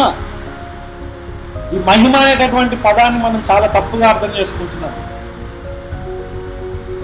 1 కొరింథీ పత్రిక 6వ అధ్యాయంలో కూడా ఈ యొక్క మహిమ గురించి వచ్చింది. మీ దేహంతో దేవునిని మహిమపరచుడి అనేటటువంటి పాయింట్ వచ్చింది. వచ్చింది మీ దేహంతో దేవునిని మహిమపరచుడి అనేటటువంటి విషయం ఇక్కడ మనకి తెలుస్తుంది. అంటే అక్కడ వ్యభిచారం గురించి మాట్లాడు, అంటే పవిత్రమైన జీవితం జీవిస్తే దేవునికి మహిమ. 1 కొరింథీ పత్రిక 6వ అధ్యాయం. ఇక్కడ 10వ అధ్యాయం ప్రకారంగా మీరు ఏం చేసినా దేవుని మహిమపరచండి అన్నప్పుడు, మనం ఇతరులకి ఇబ్బంది లేకుండా తిన్నప్పుడు దేవుని మహిమపరచడం, ఇతరులకి ఇబ్బంది లేకుండా మనం మీటపాన్ చేసుకున్నప్పుడు దేవుని మహిమపరచడం. అర్థమవుతుందా? సో వెరీ క్లియర్ ఇక్కడ. అంటే చాలా స్పష్టంగా ఏం మాట్లాడుతున్నానంటే, నేను నా స్వాతంత్రాన్ని జాగ్రత్తగా ఉపయోగించుకొని ఇతరుల యొక్క మనస్సాక్షికి ఇబ్బంది లేకుండా నేను జీవించినప్పుడు అది నేను దేవుని మహిమపరచినప్పుడు. సింపుల్. చాలాసార్లు దేవుని మహిమపరచడం అనేటటువంటిది కేవలం దేవునికి మనం ఓరల్గా వందనాలు చెల్లించడమే అనుకుంటాం మనం. కరెక్టే. నువ్వు పాటల ద్వారా మాటల ద్వారా దేవునికి స్తుతులు చెల్లించడం దేవుని మహిమపరచడమే. అది ఒక రకంగా దేవుని మహిమపరచడం. కానీ ఇంకొక రకంగా ఏంటి? పవిత్రంగా జీవించడం దేవుని మహిమపరచడం. అలాగే ఇప్పుడు ఈ రోజు ప్రకారంగా వాక్యం ప్రకారంగా దేవుని మహిమపరచడం అంటే ఏంటి? ఇతరుల యొక్క మనస్సాక్షికి ఇబ్బంది కలిగించకుండా సున్నితంగా ఉండి మన స్వాతంత్రాన్ని, మన యొక్క హక్కుని, మన స్వేచ్ఛని మనం ఉపయోగించకుండా ఉండడమే దేవుని మహిమపరచడం. అంటే మీరు ఏం చేసినా సరే ఇట్లాంటి విషయాల్లో ఆ విధంగా చేస్తే మనం దేవుని మహిమపరచడం అని చెప్తున్నాడు. చాలా క్లియర్గా చెప్తున్నాడు ఈ మాట. కాబట్టి మీరు ఆలోచన చేయండి. మీరు దేవుని మహిమపరచాలనుకుంటున్నారా? దేవుని మహిమ కోసమే మేము జీవిస్తున్నాం అనేటటువంటి స్టేట్మెంట్స్ మనం ఇస్తున్నామా? ఆ మాట అంటే అర్థం కేవలం మనం గొంతెత్తి దేవునికి వందనాలు చెల్లించడం మాత్రమే కాదు, కానీ ఈ విషయంలో మనం సున్నితంగా ఉండి విధేయతగా ఉంటూ మన స్వేచ్ఛను మనం అదుపులో పెట్టుకున్నప్పుడే దేవుని నిజంగా మనం మహిమపరుస్తాం. ప్రభువా, ఈ విషయంలో నేను చేయొచ్చునైనా, మీరు నాకు స్వేచ్ఛ ఇచ్చారు, కానీ ఈ వ్యక్తిని బట్టి నేను చేయడం లేదు. ఈ వ్యక్తి తన యొక్క మనస్సాక్షికి వ్యతిరేకంగా ఈ పని చేస్తాడు కాబట్టి నేను చేయడం. శభాష్, బలా నమ్మకమైనటువంటి మంచి దాసుడు అంటాడు. అందుకే చెప్పినాడు, నీ కొరకు కాదు, నీ కొరకే కాదు, ఎదుటివాని మేలు కొరకు కూడా మనం జీవించాలి. సో క్రైస్తవ జీవితం అనేటటువంటిది ఎదుటి వ్యక్తి యొక్క క్షేమం కోసం, ఎదుటి వ్యక్తి దేవునిలో ఎదగడానికి. అంటే మనం చేయడం వలన, మన యొక్క క్రియల వలన ఎదుటి వ్యక్తి పాపంలో పడిపోయి మనస్సాక్షిలో అపరాధ భావం ఉండి ఆ విధంగా నాశనం కాకుండా మనం చేయాలి అని చెప్తాం. కాబట్టి చాలా సున్నితంగా మనం జీవించాలి. ముఖ్యంగా నీ క్లోజ్ పీపుల్, నీ స్థానిక సంఘంలో నువ్వు ఎవరితో ఉన్నావో, ఎక్కువగా ఎవరితో నువ్వు జీవిస్తున్నావో ఆ విశ్వాసుల యొక్క పరిస్థితిని మనం గమనించి వాళ్ళకు అనుగుణంగా మనం జీవించాలి. It is not hypocrisy. ఇది వేషధారణకి భిన్నమైనది. వేషధారణ అంటే ఏంటి తెలుసా? వేషధారణ అంటే మనం నైతికంగా మంచి వాళ్ళం కాకపోయినా మంచి వాళ్ళుగా మనం ఇతరులకి ప్రదర్శించడం వేషధారణ. నేను వాస్తవానికి మంచోడిని కాదు, వాస్తవానికి నేను నా యొక్క ఆత్మీయ జీవితంలో నేను బైబిల్ చదవడం లేదు, ప్రార్థన చేయట్లేదు, కానీ వేరే వాళ్ళు వచ్చినప్పుడు వాళ్ళ కోసం నేను చేశాను అనుకోండి, వాళ్ళని మెప్పించడానికి నేను చేశానండి, వాళ్ళ దృష్టిలో నేను శభాష్ అనిపించుకోవడానికి లేకుంటే పర్వాలేదు అనిపించుకోవడానికి నేను చేస్తే అది వేషధారణ, నైతిక పరమైనటువంటిది వేషధారణ. ఫర్ ఎగ్జాంపుల్, నాకు చాలా కష్టాలు ఉన్నాయి, ఇబ్బందులు ఉన్నాయి, ఆర్థికంగా ఎన్నో ఒడిదొడుకులు ఉన్నాయి, బిజినెస్లో లాస్ అయిపోయినా, నేను ఉద్యోగం పోయింది, ప్రమోషన్ రాలేదు, ఎన్నో బాధలు ఉన్నాయి. ఆ బాధలన్నింటినీ నేను దిగమింగుకొని ఎదుటి వ్యక్తులతో సంతోషంగా నేను నవ్వుతూ వాళ్ళు హ్యాపీగా ఉన్నా. దట్ ఈస్ నాట్ వేషధారణ. కొన్నిసార్లు అంత వేషధారణ అనుకుంటారు, కాదు కాదు. నీ యొక్క కష్టాలన్నీ ప్రతి ఒక్కరికి చూపించాల్సిన పని లేదు, ప్రతి ఒక్కరికి కూడా నువ్వు ఓపెన్ ఫేస్ అవ్వాల్సిన అవసరం లేదు. కొన్ని దాచుకునే ఉంటాయి, కొన్ని చెప్పుకునే ఉంటాయి. అవసరమైన వ్యక్తుల దగ్గర వాటిని మనం చెప్పుకునేటటువంటివి కూడా ఉంటాయి. కాబట్టి వేషధారణ అనేటటువంటిది ఏంటి? నైతికంగా మంచిగా లేకపోయినా మంచిగా ఉన్నట్లు చూపించాలనుకోవాలి. ఇక్కడ మనం చేస్తున్నది ఏంటి? చేయగలిగి కూడా ఆ చేయడం వల్ల ఎటువంటి ఆత్మీయమైనటువంటి నష్టం లేకపోయినా ఎదుటి వ్యక్తికి అది క్షేమం కాదు. ఎందుకంటే ఆ వ్యక్తి సరిగ్గా ఆలోచన లేదు, ఆ వ్యక్తి సరైన జ్ఞానం లేదు ఆ వ్యక్తి. కాబట్టి ఆ బిడ్డ కోసం, ఆ యొక్క బలహీనమైన మనస్సాక్షి కలిగినటువంటి ఆ యొక్క విశ్వాసి కోసం నేను నా స్వేచ్ఛను నేను వాడుకోవడం, దట్స్ ఇట్, నేను ఉపయోగించుకోవడం అనేటటువంటిది మనం చూస్తున్నాం. చెప్పిన తర్వాత చూస్తున్నారా, ఇంకొక చాలా ఇంపార్టెంట్ పాయింట్ చెప్తున్నారు. ఏం చెప్తాను ఇక్కడ? యూదులకైనను గ్రీసు దేశస్థులకైనను దేవుని సంఘమునకైనను అభ్యంతరం కలుగజేయకుడి. రెండవ ఆజ్ఞ మనకి ఇవ్వబడింది. యూదులకైనా గ్రీసు దేశస్థులకైనా దేవుని సంఘంకైనా, మూడు గుంపులు ఇక్కడ మనం చూస్తున్నాం. ఇక్కడ చాలా చాలా ఇంపార్టెంట్. దేవుడు సృష్టించినప్పుడు ఒకటే ఒక గుంపు, మానవ గుంపు అనేటటువంటిది. ఇప్పుడు కూడా మానవులమే, కానీ మానవులకి 3 గుంపులుగా చేయడం జరిగింది. ఏంటి ఆ 3 గుంపులు అంటే, మొట్టమొదటిగా దేవుడు ఎన్నుకున్నటువంటి ఒక గుంపు యూదులు, వాళ్ళు ఇజ్రాయేల్ ప్రజలు. ఇప్పటికి కూడా ఉన్నారు, వాళ్ళు ఎప్పటికీ ఉంటారు. యూదులు కాని ప్రతి ఒక్కరు కూడా అన్యులు, లేకుంటే ఈ యొక్క కాంటెక్స్ట్ లో గ్రీకు దేశస్తులు, గ్రీక్స్. ఇంకో మాటలు చెప్పాలంటే యూదులు కానటువంటి వారు, యూదులు కానటువంటి వారు. కానీ ఎప్పుడైతే యేసుక్రీస్తు ప్రభువు వారు ఆయన మరణం, ఆయన పునరుత్థానం చెంది సంఘాన్ని స్థాపించాడో, ఆ సంఘంలో యూదుల నుంచి వచ్చిన, అన్యుల నుంచి వచ్చిన వాళ్ళందరూ కూడా దేవుని యొక్క సంఘంగా ఏర్పరచబడతారు. అర్థమైపోయింది? ఇప్పుడు 3 గుంపులు ఉన్నాయి. యూదులు ఉన్నారు, యూదులు కాని వారు ఉన్నారు. వాళ్ళని అన్యులు అంటాం, గ్రీస్ దేశస్తులు అంటాం. ఈ యొక్క గుంపులో నుంచి ఎవరైనా సరే దేవుని నమ్ముకుంటే వాళ్ళు దేవుని సంఘంగా ఉంటారు. ఇప్పుడు మనకి 3 ఉన్నాయన్నమాట ఈ ప్రపంచంలో. దేవుని సంఘం ఉంది, యూదులు ఉన్నారు, అలాగే యూదులు కాని వారు కూడా ఉన్నారు. బైబిల్ ఏం చెప్తుందంటే, వీళ్ళ 3 గుంపులకు కూడా అభ్యంతరం కలగకుండా జీవించండి అంటే. పౌలేమంటున్నాడు, నేను ఆ విధంగా జీవించాను, నేను అందరి కోసం నేను ఆ విధంగా నా యొక్క హక్కులు నేను ఉపయోగించుకోవడం లేదు. అవసరం లేకపోయినా సరే నేను టెంపుల్కి వెళ్ళాను. అక్కడ ఏ టెంపుల్కి? యూదుల యొక్క టెంపుల్కి నేను వెళ్ళాను. ఎందుకంటే నేను యూదుడిని, స్వాభావికంగా యూదుడు కాబట్టి. రైట్? అవసరం లేకపోయినా సరే వేరే వాళ్ళ కోసం నేను డబ్బులు చెల్లించాను. అక్కడ అవసరం లేకపోయినా సరే సున్నత్ చేయించాను నేను యూదుల కోసం. అలాగే యూదులు కాని వాళ్ళ కోసం, అలాగే బలహీనుల కోసం. ఆయన నా ఎగ్జాంపుల్, నేను మీకు లివింగ్ ఎగ్జాంపుల్ అని చెప్తున్నాడు ఆయన చెప్పిన తర్వాత ఏమంటున్నాడండి? ఏమంటున్నాడు? మీరెవ్వరికి అభ్యంతరం కాకుండా ఉండాలి. ఏంటి అభ్యంతరం కాకుండా ఉండాలంటే, మన వల్ల ఎవరు కూడా దేవునికి వ్యతిరేకంగా పాపం చేయకూడదు. ఏ కాంటెక్స్ట్లో? ఈ కాంటెక్స్ట్లో. మీరు కనుక సువార్తల దగ్గరికి వెళ్తే యేసుక్రీస్తు ప్రభువు వారే స్వయాన మాట్లాడతారు ఏంటంటే, మీరు ఎవ్వరికి అభ్యంతరంగా ఉండదు పాపం విషయం. క్లియర్. వాస్తవానికి మనం రెండు రకాలుగా కూడా తీసుకోవచ్చు. మనం అంటే వేరే వాళ్ళు మనల్ని బట్టి దేవునికి దూరంగా వెళ్ళిపోకూడదు, వేరే వాళ్ళు మనల్ని బట్టి దేవునికి వ్యతిరేకంగా పాపం చేయకూడదు, వేరే వాళ్ళు మనల్ని బట్టి వాళ్ళ మనసాక్షి వ్యతిరేకంగా పాపం చేయకూడదు. అంటే అంత జాగ్రత్తగా మనం జీవించాలి అని చెప్తుంది. మన వలన, నా వలన, నా యొక్క జీవితం వలన వేరే వాళ్ళు దేవునికి దూరంగా రాకుండా మనం జాగ్రత్త, అభ్యంతరంగా మనం ఉండకూడదు.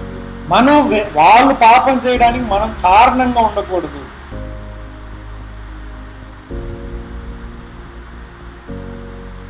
ఇది చాలా ఇంపార్టెంట్. మనం పాపం చేయడం ఒక వంతు, వేరే వాళ్ళు పాపం చేయడానికి మనం ఒక కారణం అవడం ఇంకొక వంతు. ఆ విధంగా ఉండకూడదు అనేటటువంటి విషయం ముఖ్యంగా ఈ యొక్క స్వేచ్ఛ విషయంలో మాట్లాడుతున్నాడు. చూడండి, మాట్లాడిన తర్వాత ఏమంటున్నాడు? ఆయన వ్యక్తిగత జీవితం గురించి మాట్లాడుతున్నాడు. ఈలాగు నేను కూడా, అది ఒకసారి చెప్తున్నాడు, 9వ అధ్యాయంలో చెప్పాడు, ఇప్పుడు కూడా చెప్తున్నాడు. నేను కూడా స్వప్రయోజనమును, అంటే సొంత ప్రయోజనమును, సొంత లాభాన్ని కోరుకోకుండా అనేకులు రక్షింపబడవాలని, అది నా గురి, అది నా యొక్క గమ్యం, అది నా లక్ష్యం, అది నా యొక్క దర్శనం, అది నా యొక్క వాంఛ, అది నా యొక్క ఆకాంక్ష అని చెప్తున్నాడు. ఏమంటున్నాడు ఇక్కడ? అనేకులు రక్షింపబడాలి అంతే. వారి ప్రయోజనమును కోరుచు, నా ప్రయోజనం కాకుండా వాళ్ళ ప్రయోజనం కోరుచు, అన్ని విషయములలో అందరినీ సంతోషపెట్టుచున్నాను. Is it practically possible? అన్ని విషయములలో అందరినీ సంతోషపెడుతున్నానని చెప్తున్నాడు. ప్రపంచంలో ఏ వ్యక్తి అయినా ఈ విధంగా చేయగలడా అండి? పుట్టారా ఇప్పటి వరకు అట్లాంటి వాడు? ఈ విధంగా ఎవరైతే జీవించాలనుకుంటారో చాలా స్ట్రగుల్ అవుతారు. అన్ని విషయములలో అందరినీ అన్ని వేళలా సంతోషపెట్టడం అనేటటువంటిది ప్రాక్టికల్ ఇంపాసిబిలిటీ. పౌలు ఆ మాట చెప్పడం లేదు. అన్ని విషయాలు అన్నప్పుడు మనం అర్థం చేసుకోవాలి. ఏంటి అన్ని విషయాలు?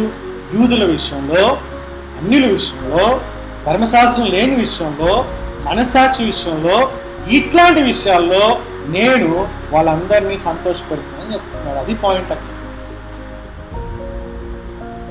ప్రతి ఒక్కరికి ఇష్టమైనట్లుగా నేను ఈ చొక్కా వేసుకుంటే ప్రశాంత్కి ఇష్టం, ఈ చొక్కా వేసుకుంటే లాజరస్కి ఇష్టం లేదు, కాబట్టి ఇప్పుడు నేను ఎవరిని సంతోషపెట్టాలి?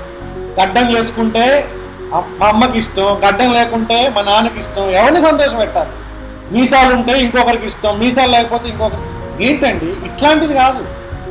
మనుషుల యొక్క సంతోషం కోసం నువ్వు జీవించాల్సిన పని లేదు.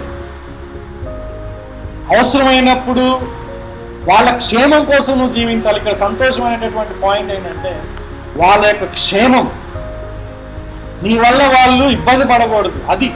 అంతేగాని ప్రతి ఒక్కరిని ప్రతి సమయంలో నేను ప్లీజ్ చేయాలి అనేటటువంటి యాటిట్యూడ్ గురించి మాట్లాడటం లేదు. అది డేంజరస్ యాటిట్యూడ్. అది ఒక సాధ్యమైనటువంటి ప్రక్రియ. చాలా మంది చాలా జీవితాలని పాడు చేసుకుంటున్నారు దానివల్ల. సంతోషపెట్టాలనేటటువంటి పాయింట్. ఏ విషయంలో సంతోషపెట్టాలంటున్నారు ఇక్కడ? నీ వలన వాళ్ళు దేవునికి వ్యతిరేకంగా పాపం చేయకుండా ఉండడమే వాళ్ళని సంతోషపెట్టాలి. హల్లెలూయా. అది జాగ్రత్తగా ఉండాలి. అయితే ఇక్కడ మీ అందరికీ 33 వరకే ఉన్నది కదా మీ బైబిల్లో. 34వ వచనం కనిపిస్తలేదా మీకు? చూడండి ఒకసారి. 34 చాలా ఇంపార్టెంట్. 34 ఒకసారి వేరే వర్షన్లో ఏమైనా ఉన్నాయి, ఆన్లైన్లో ఉంటున్నటువంటి మీరు కూడా చూడొచ్చు. 34 చాలా ఇంపార్టెంట్. ఇది ఎంత ఇంపార్టెంట్ అంటే అంత ఇంపార్టెంట్. మరి ఎట్లా మిస్ అయిందో మరి. నా బైబిల్లో అయితే ఉంది. ఇది ఆన్లైన్ బైబిల్ కదా, నేను సృష్టించుకున్నటువంటి బైబిల్. మీ బైబిల్లో ఉండదు. 34 వచనం ఏంటి తెలుసా? తర్వాత వచ్చినదే 34. ఏంటది? చదవండి. నేను క్రీస్తుని వెంబడించిన ప్రకారం మీరు కూడా నన్ను పోలి నడుచుకొనండి. అర్థమవుతుందా? నేను క్రీస్తుని పోలి నడుచుకున్నట్లుగా మీరు నన్ను పోలి నడుచుకోండి. అది 34 వచనం. వాస్తవానికి అక్కడ పెట్టాలి. చాలా చాలా ఇంపార్టెంట్ విషయాలు, దయచేసి మీరు జాగ్రత్తగా వినండి. ఈ యొక్క అధ్యాయాలు, వచనాలు ప్రారంభంలో ఈ వాక్యం రాయబడినప్పుడు అవి లేవు. అవన్నీ కలిపి ఒక లేఖగా, ఒక గ్రంథంగా, ఒక వాక్య భాగంగా అవి ఉన్నాయి. ఇద్దరు వ్యక్తులు మన యొక్క క్షేమం కోసం, అంటే ఈ యొక్క అధ్యాయం వచనం అనేటటువంటిది మనం వాటిని గుర్తించడానికి వీలుగా, మనం దాన్ని కంఠస్థం చేయడానికి, లేకుంటే రెఫరెన్స్ పాయింట్ ఆఫ్ వ్యూలో ఈ విధంగా విభజించడం జరిగింది. వాస్తవానికి మనం 1 కొరింథీ పత్రిక 1వ అధ్యాయం 1వ వచనం నుంచి ఈ యొక్క 16వ అధ్యాయం చివరి వచనం వరకు కలిపి మనం చదవాలి. దాన్ని మనం విడదీస్తే చాలా కష్టం.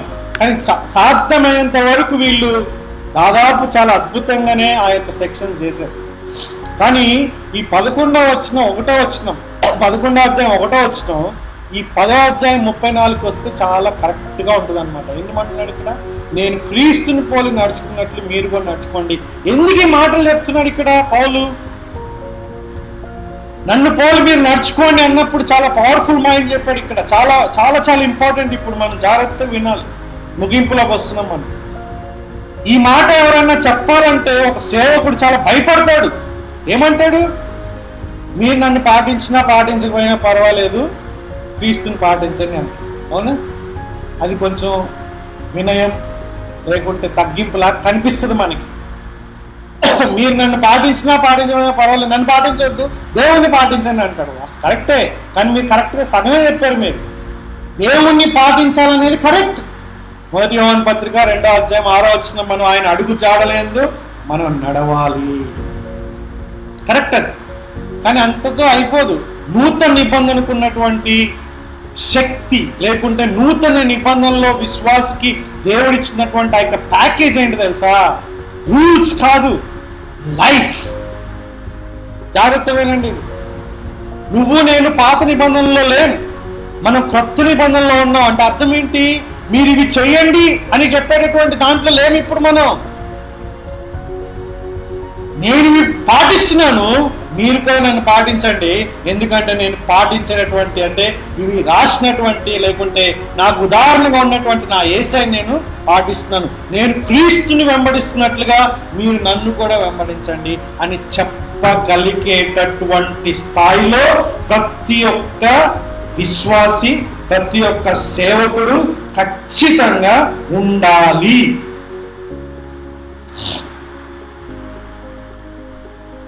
నూతన నిబంధన యొక్క విధానం అది. మనం అనుకుంటాం, మనం తగ్గింపు అనుకుంటాం. మనం అంటే మనం జీవించకుండా వేరే వాళ్ళని జీవించమంటే అర్థం ఏంటండి? నువ్వు నేను జీవించకపోతే వేరే వాళ్ళని జీవించమంటే దాని యొక్క అర్థం ఏంటి? నా పిల్లలు ఉన్నారు ఇప్పుడు, నా పిల్లలిద్దరికి మీరు అరవద్దురా, నేను అరిచినా పర్వాలేదు, మీరు అరవద్దు, అరవద్దా అరవద్దురా అని అనుకోండి. అసలు దానికన్నా పంచుందా అండి? నాన్న నువ్వేం చేస్తున్నావు, నాన్న నువ్వే అరుస్తావు కదా అనొచ్చు వాళ్ళు. First point. భయపడి కొన్ని రోజులు వాళ్ళు అరవకుండా ఉండొచ్చు. బట్ నా లైఫ్ అది ఎక్కువ ఎఫెక్ట్ ఉంటుందా? లేకుంటే బెటా రిక్కీ డాన్ మీ డాడీ అరుస్తాడా మీ నాన్న? మీరు కూడా అరవద్దు. ఓకే, నేను దేవుణ్ణి వెంబడిస్తున్నాను, మీరు నన్ను కూడా వెంబడించండి. నేను యేసయ్యని వెంబడిస్తున్నట్లుగా మీరు నన్ను వెంబడించాలి అని మన పిల్లలకు చెప్పగలగాలి, మన సంఘానికి చెప్పగలగాలి. అట్లా అంటే మనం ఏదో పర్ఫెక్ట్ అని కాదు. ఎవరు లేరు పర్ఫెక్ట్. ఒక్కొక్క విషయంలో మనం ఎదుగుతున్నాం. మనం అర్థమవుతుందా? ఆ విధంగా మన బలహీనత ఏదైతే ఉందో ఆ విషయంలో మనం దాన్ని బలపడి, దాన్ని మనం ఖచ్చితంగా దేవుని యొక్క శక్తితో పోరాడి మనం జీవించి వేరే వాళ్ళకు కూడా చెప్పి మీరు కూడా నన్ను వెంబడించండి అని చెప్పాలి. నేను చేస్తున్నా, మీరు కూడా చేయండి. నేను చేస్తున్నా అనేటటువంటి పాయింట్ లేకుండా మీరు చేయండి అంటే అంత ఎఫెక్ట్ ఉండదండి.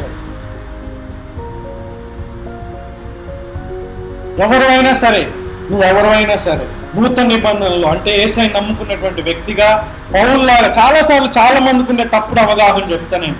ఈ యొక్క 11వ అధ్యాయం 1వ వచనం పౌలు ఒక్కడే చెప్పాడు అనుకుంటారు చాలా మంది. ఈ యొక్క దేవుని బిడ్డల్లో ఎవ్వరు కూడా ఇంక ఇట్లాంటి మాటలు, ఇంత శక్తివంతమైన మాటలు చెప్పలేదు, ఇంత సవాలుకరంగా ఎవరు చెప్పలేదు అని అనుకుంటారు చాలా మంది. అది అవాస్తవం. ఇదే పౌలు భక్తుడు వేరే పత్రికల్లో ఏమంటున్నాడంటే, మేము క్రీస్తుని పోలి నడుచుకున్నట్లుగా మీరు మమ్మల్ని పోలి నడుచుకోండి, లేకుంటే మమ్మల్ని పోలి మీరు నడుచుకోండి. నన్ను, మమ్మల్ని, చాలా ఇంపార్టెంట్. ఏకవచనం, బహువచనం.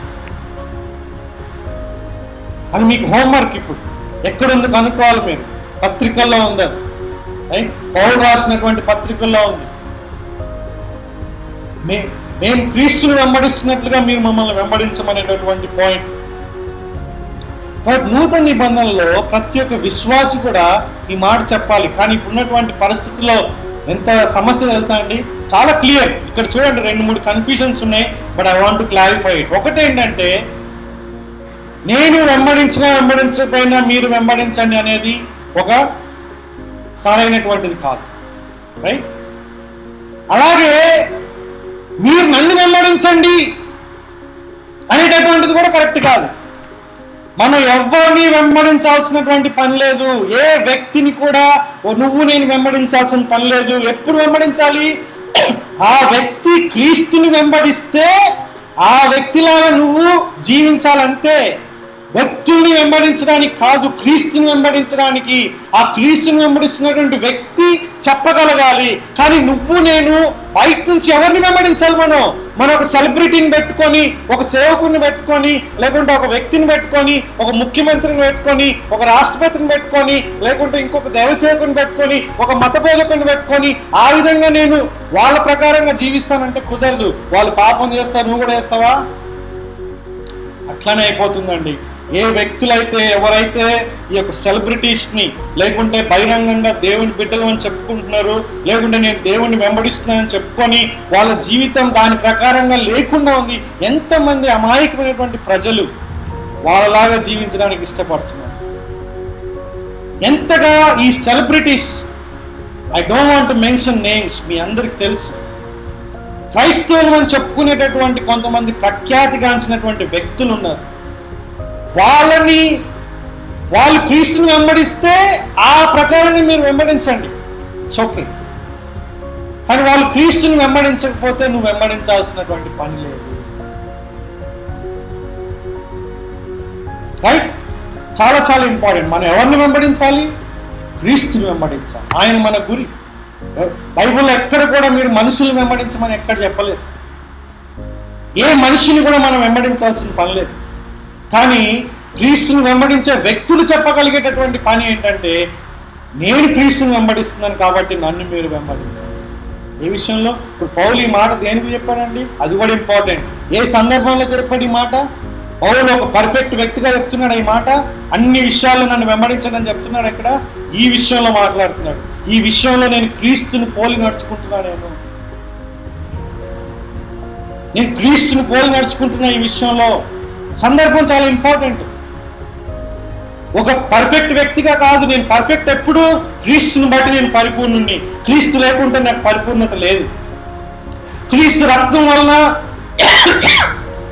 నేను పరిపూర్ణుడిగా అయిపోయాను, పరిశుద్ధుడిగా అయిపోయాను. నేను ఆయన లేకపోతే నాకు పరిశుద్ధతనే లేదు. పాపుల్లో నేను ప్రధాన పాపిని అంటున్నాడు. నేను అపోస్తలులందరికంటే నేను చాలా తక్కువ వాడిని అంటున్నాడు. లేకుంటే విశ్వాసులందరికన్నా అత్యల్పమైనటువంటి విశ్వాసం అంటున్నాడు ఆయన. అటువంటి వ్యక్తి ఏమంటున్నాడంటే, నేను క్రీస్తుని పోలు నడుచుకున్నట్టు నన్ను పోలు నడుచుకోండి అంటే ఈ విషయంలో, ఏ విషయంలో? నేను ప్రజల్ని రక్షించడానికి, ప్రజలు క్రీస్తు దగ్గరికి రావడానికి, నిజమైన దేవుణ్ణి తెలుసుకోవడానికి నా జీవితం ఆటంకంగా నేను లేకుండా, నా జీవితమే ఒక వాళ్ళకి స్వేచ్ఛగా నన్ను నేను అర్పించుకున్నాను, నన్ను నేను దాసునిగా నేను సమర్పించుకున్నాను. నాకున్నటువంటి స్వేచ్ఛ నేను ఉపయోగించుకోవడం లేదు. ఎందుకంటే దేవుడు కూడా, ఎవరండి? యేసయ్య కూడా తన యొక్క స్వేచ్ఛను ఉపయోగించుకోలేదు. ఆయన సృష్టికర్త. దయచేసి అర్థం చేసుకోండి. ఆయన ఈ విశ్వాన్ని తన మహత్తు గల మాట చేత ఆయన నడిపిస్తున్నటువంటి మహనీయుడు. ఆయన తేజో సంపన్నుడు. ఆయన్ని వర్ణించడానికి కూడా దేవదూతలకు కూడా మాటలు సరిపోవండి. మనుషులు పక్కన పెట్టండి, ఏ లాంగ్వేజ్ కూడా సరిపోదు ఆయన వివరించడానికి. ఆయన వివరణకి ఆయన ఇండిస్క్రైబుల్ అంటారు అనమాట. అంటే ఆయన్ని వర్ణించలేం, ఆయన సంపూర్ణంగా ఆయన యొక్క గొప్పతనాన్ని మనం వివరించలేం. ఆయన అధిక స్తోత్రం నొందదగిన వాడు, ఆయన గొప్పవాడు. అటువంటి సృష్టికర్త ఈ లోకంలో తన స్వేచ్ఛను ఉపయోగించుకోకుండా 33.5 సంవత్సరాలు గుర్తింపబడకుండా జీవించాడు. అర్థమవుతుందా? నిన్ను నన్ను రక్షించడానికి, ప్రజల్ని రక్షించడానికి, ప్రజల్ని విమోచించడానికి, ప్రజల కోసం ప్రాణం పెట్టడానికి తన స్వేచ్ఛను ఉపయోగించుకోలేదు. దేవుడి కన్నా స్వేచ్ఛ ఎవరికైనా ఉందా అండి? చిటికేస్తే నాశనం అయిపోవాలి. ఆకాశం కలుగును కాకంటే ఆకాశం కలిగింది, చెట్లు కలుగును కాకంటే చెట్లు కలిగినాయి, నక్షత్రాలు కలుగును కాకంటే నక్షత్రాలు కలిగినాయి. లాజరస్ కమ్ అవుట్ అంటే చనిపోయినటువంటి ఆ యొక్క లాజరు బయటికి నడుచుకుంటూ వచ్చాడు. ఎట్లా నడుచుకుంటూ వచ్చాడో కూడా ఆశ్చర్యమే. ఎందుకు తెలుసా అండి? మొత్తం కట్టేస్తారు. ఇది మా యొక్క ఫ్యామిలీ ప్రేయర్లో పింకీ ఒకసారి మంచిగా ఈ యొక్క విశ్లేషణ ఇచ్చినప్పుడు మంచిగా అరే ఎప్పుడు ఆలోచించలేదనిపించింది. ఏమనుందండి? ఆ యూదులు మొత్తం కట్టేస్తారు. లాజరస్ ఎట్లా నడుచుకుంటూ వచ్చాడు? లేయడం మాత్రమే అది నడుచుకుంటే లోపల బయటకు వచ్చాడు. తర్వాత కట్లిప్పబడ్డాయి. దేవుని మాటలో శక్తి ఎంత ఉందో మీరు ఆలోచించండి. అటువంటి శక్తి సంపన్నుడు, అటువంటి స్వేచ్ఛ కలిగినటువంటి వ్యక్తి, అటువంటి మహిమ కలిగినటువంటి వ్యక్తి తన స్వేచ్ఛను ఉపయోగించుకోకుండా, తన హక్కును ఉపయోగించుకోకుండా సృష్టికర్త సృష్టిని ధిక్కరిస్తున్నప్పటికీ మౌనంగా ఉన్నాడు. ఎందుకంటే అందరినీ రక్షించాలని. సృష్టికర్త సృష్టిని పూజించకుండా మిగతా వాటిని పూజిస్తున్నప్పుడు తన ఎదుటే తన దేవాలయానికే ఒక అధిపతిగా ఉన్నటువంటి ఆయన్ని పక్కన పడేసినటువంటి వాళ్ళని ఆయన ధిక్కరిస్తున్నా కూడా ఆయన స్వేచ్ఛని ఉపయోగించుకోకుండా మౌనంగా ఉన్నాడు. ఎందుకు తెలుసా? అందరినీ రక్షించాలని. పౌలు ఏమంటున్నాడంటే నేను క్రీస్తుని, అటువంటి లక్షణం కలిగినటువంటి ఆ యేసయ్యని, ఆ పరిపూర్ణమైనటువంటి ఆ యేసయ్యని నేను వెంబడిస్తున్నాను, ఆయన్ని పోలి నేను నడుచుకుంటున్నాను, నన్ను పోలి మీరు నడుచుకోండి అని ఈ సందర్భంలో మాట్లాడుతున్నాను. కాబట్టి నువ్వు నేను కూడా ఇట్లాంటి సందర్భాలు మనం కూడా జీవించి మనం కూడా ఇతరులకు చెప్పగలగాలి. అటువంటి స్థాయిలో మనం ఉండాలి. అర్థమవుతుందండి? దయచేసి ప్రజలందరూ మీరు అర్థం చేసుకోండి. చాలా ప్రాముఖ్యమైనటువంటి విషయం. అనేకులు రక్షణ పొందవాలనేటటువంటి గురి కలిగి ఉంది. ఆ గురితో మనం జీవించాలి. మన జీవితం ఇతరుల యొక్క రక్షణకు ఆటంకం కాదు. మన జీవితం ఇతరుల యొక్క ఆత్మీయ జీవితానికి ఆటంకంగా ఉండకూడదు. మన జీవితం క్రీస్తుని పోలి మనం నడుచుకోవాలి. ఆ శక్తి దేవుడు మనకు అనుగ్రహిస్తాడు. అటువంటి మాదిరి దేవుడు మనకి ముందుగా ఉంచిపోయాడు. పౌలు కూడా అదే సవాల్ ఇస్తున్నాడు. రేపు పొద్దున నువ్వు నేను కూడా అటువంటి సవాల్ ఇవ్వగలగాలి. నా ప్రియమైనటువంటి క్రైస్తవ సహోదరులైనా, దయచేసి నువ్వు ఎవరివైనా, నువ్వు స్త్రీవైనా పురుషుడివైనా, ఇప్పుడిప్పుడే నువ్వు క్రైస్తవ జీవితంలో ఎదుగుతున్నా లేకుంటే పరిపక్వతలోకి వచ్చినా సరే, నువ్వు దయచేసి నువ్వు నేను పాటిస్తూ మనం ఇతరులని మన యొక్క జీవితం మాదిరిగా చూపించగలగాలి. ఇది ఒక గర్వం కాదు, అతిశయం కాదు. ఈ విధంగా చెప్పినప్పుడు దేవుని మహిమపరిచినట్లు మనం. ఒకసారి నేను ఒక భక్తుడు, ఒక మంచి దైవజనుడు ఈ యొక్క యూట్యూబ్ ఛానల్లో ఇదే విషయాన్ని మాట్లాడుతున్నప్పుడు ఆయన ఎంతగా తప్పుగా అర్థం చేసుకున్నాడని నేను చాలా బాధపడ్డాను. ఎందుకంటే ఆ వ్యక్తి చాలా మంచి దేవుని యొక్క సేవ చేస్తున్నటువంటి వ్యక్తి. కానీ ఈ టెక్స్ట్ని ఆయన ఎట్లా అర్థం చేసుకున్నాడంటే, పౌలు ఈ మాటలు ఎప్పుడు చెప్పాడో తెలుసా? బాగా ముస్సులోడు అయిపోయిన తర్వాత అన్నిట్లో ఆయన అన్ని విషయాలు చాలా వయసు వచ్చేసిన తర్వాత లాస్ట్లో చెప్పినటువంటి మాటలు అనేసి తన యొక్క ప్రజలకు చెప్పడం జరిగింది. ఇది వాస్తవం కాదు. ఆయన లాస్ట్ పత్రిక ఏంటంటే తిమోతి పత్రిక, 2వ పత్రిక, లాస్ట్ పత్రిక. ఆయన 13 పత్రికలు రాశారు. కొరింథీ సంఘానికి ఒక పత్రిక రాస్తున్నప్పుడు కొంత సమయం వ్యవధి ఉంది. వాళ్ళకి సువార్త ప్రకటించిన తర్వాత, వాళ్ళ సిచ్యువేషన్స్ తెలిసిన తర్వాత మొదటి పత్రికను రాస్తారు, తర్వాత 2వ పత్రికను కూడా రాస్తారు. కాబట్టి ఆయన యొక్క వాక్యాన్ని చాలా తప్పుగా అర్థం చేసుకున్నారు. ఇది ఎవరో ముసలి అంటే క్రైస్తవ జీవితంలో చివరి స్థాయిలో ఉండేవాళ్ళు చెప్పేటటువంటి మాటలు కాదండి. ప్రతి ఒక్క క్రైస్తవుడు చెప్పగలిగేటటువంటి మాటలు, చెప్పాల్సినటువంటి మాటలు. ప్రతి యవనస్తుడు మాట్లాడాలి, ప్రతి స్త్రీ మాట్లాడాలి. నేను యేసయ్యను నమ్ముకున్నానని చెప్పినటువంటి ప్రతి వ్యక్తికి కూడా నేను క్రీస్తుని వెంబడిస్తున్నాను, మీరు నన్ను వెంబడించండి అని మన జీవితం ఒక మోడల్గా చూపించగలగాలి. ఎందుకంటే న్యూ టెస్ట్మెంట్లో మోడల్ అనేటటువంటి చాలా ఇంపార్టెంట్, రూల్స్ కాదు. జాక్ పునేన్ గారు దీని గురించి చాలా మంచి వివరణ ఇస్తారు. చాలా ఇంపార్టెంట్. మనం పరిపూర్ణం కాదు, ఈ విషయాన్ని మనం మన యొక్క మనసులో ఎప్పుడు నాటుకోవాలి. క్రీస్తుని బట్టే మనం పరిపూర్ణలో, ఆ పరిపూర్ణలోకి మనం ఎదగాలి. కానీ ఆ పరిపూర్ణతలోకి మనం ఎదుగుతున్నప్పుడు ఏ విషయంలో అయితే నువ్వు ఎదుగుతున్నావో ఆ విషయంలో ఏం చేయాలి? ఇతరులకు మనం సవాలుకరంగా చెప్పాలి. శ్రీకాంత్, నువ్వు నన్ను వెంబడించు. రాజు, నువ్వు నన్ను వెంబడించు. నేను దేవుని కృప వల్ల ఈ పని చేస్తున్నా, నువ్వు నాలాగా నువ్వు జీవించు. ఎలాగా? ఆయనలాగా నేను జీవిస్తున్నా కాబట్టి నాలాగా నువ్వు జీవించని చెప్పాలి. సో ఇప్పుడు అర్థం ఏంటండి? ఇది దేవునికి మహిమ కలిగినటువంటి విషయం. దయచేసి పరిచయలా చెప్పొద్దు. పరిచయల గురించి యేసయ్య ఇచ్చినటువంటి సాక్ష్యం మన గురించి ఇవ్వకూడదు. మత్తయి సువార్త 23వ అధ్యాయంలో పరిచయల గురించి మన ప్రభు అయిన యేసయ్య ఎటువంటి సాక్ష్యం ఇచ్చాడో తెలుసా అండి? పరిచయాలు చెప్పే చేయండి, వాళ్ళు చేసినట్లుగా మీరు జీవించండి. ఎంత అవమానకరమైనటువంటి మాట. మత పెద్దలు, మత బోధకులు, వాళ్ళు మత నాయకులు పరిచయుడు అంటేనే పరిశుద్ధతకి ఒక మెట్టు అధికం. వాళ్ళు పవిత్రత అనేటటువంటి పాయింట్లో నిష్ఠాతులు వాళ్ళు. అటువంటి వాళ్ళని చూసి వాళ్ళలాగా జీవించకండి. మీరు వాళ్ళు చెప్పించేయండి, బాగానే చెప్తారు అని చెప్పి. ఈరోజు మనం చూసినప్పుడు దేవుడు నిన్ను నన్ను చూసినప్పుడు రాజేష్ చెప్పినట్టు మీరు చేయండి, కానీ రాజేష్ లాగా మీరు జీవించవద్దు అని అంటే ఎంత అవమానకరమైన విషయమో, లేకుంటే ఎంత దయనీయమైనటువంటి పరిస్థితిలో ఆలోచించండి. మరి అటువంటి ఆ విధంగా దేవుడు చెప్పాలని ఆశ లేదు. దేవుడు ప్రతి ఒక్కరిని కూడా ఆయన మెచ్చుకొని, ఆయన తన కృపనిచ్చి మనం త్రొట్టిల్లకుండా మనల్ని కాపాడడానికి, తన మహిమ అయితే మనల్ని ఆనందంతో అంటే నిర్దోషులుగా నిలబెట్టడానికి ఆయన శక్తి కలిగినది, ఆయన మహిమ కలిగిన దేవుడు, ఆయన సామర్థ్యం కలిగిన దేవుడు. మనలో సత్క్రియ ప్రారంభించినటువంటి దేవుడు మన దాన్ని ముగించేంత వరకు మన జీవితంలో కార్యరూపం దాల్చడానికి సహాయం చేయగలిగిన దేవుడిని నువ్వు సేవిస్తున్నావు. ఆ దేవుడు నీకు సహాయం చేయగలడు, ఆ దేవుడు నీకు సహాయం చేయగలడు, ఆ దేవుడు నాకు సహాయం చేయగలడు. కాబట్టి మన నూతన నిబంధనలో మనం కూడా పౌల్లాగా నేను క్రీస్తుని వెంబడిస్తున్నట్లు మీరు నన్ను వెంబడించండి అని చెప్పే స్థాయిలో మనం ఉందాం. అదే సమయంలో మనం మనుషుల్ని వెంబడించకూడదు, మనం క్రీస్తునే వెంబడించాలి. ఆ వ్యక్తి కనుక క్రీస్తుని వెంబడించకపోతే ఆ వ్యక్తి అక్కడితో కథం. ఓల్డ్ టెస్ట్మెంట్ అయినా న్యూ టెస్ట్మెంట్ అయినా ఎవరైనా క్రీస్తులాగా జీవించకపోతే అక్కడితో వాళ్ళు కథం. ఇప్పుడు ప్రస్తుతం ఉన్నటువంటి జనాల్లో ఎవరైనా సరే, ఇప్పుడు నేను బోధించే నేనైనా, లేకుంటే బోధిస్తున్న అనేకులైనా, లేకుంటే మీ దృష్టిలో వీళ్ళు చాలా ఉత్తమమైనటువంటి వాళ్ళని మీరు అనుకున్నా, లేకుంటే అది క్రైస్తవులు అని పేరు చెప్పి పిలువబడుతున్నటువంటి ఎవరైనా సరే, వాక్య ప్రకారం వాళ్ళు జీవించకపోతే అక్కడితో వాళ్ళని ఫాలో చేయడం ఆపేయాలి. వాళ్ళు చేస్తున్నారు కదా అని నేను చేయడం, వాళ్ళు చేస్తున్నారు కదా అని మీరు చేయడం నీ జీవితానికి నా జీవితానికి ప్రమాదం. బైబిల్లో మనం క్రీస్తుని వెంబడించాలని, ఆయన అడుగుజాడల్లో నడవాలని ఆయన మనకి ఒక మాదిరిని ఉంచిపోయాడు. కాబట్టి ఆయన మన గురి, ఆయన మన లక్ష్యం, ఆయనే మన యొక్క ముఖ్యమైనటువంటి ఆయన నాయకుడు. ఆయన్ని పోలి మనం నడుచుకోవాలి. నోవాహులాగా నువ్వు నేను ఉండాలండి.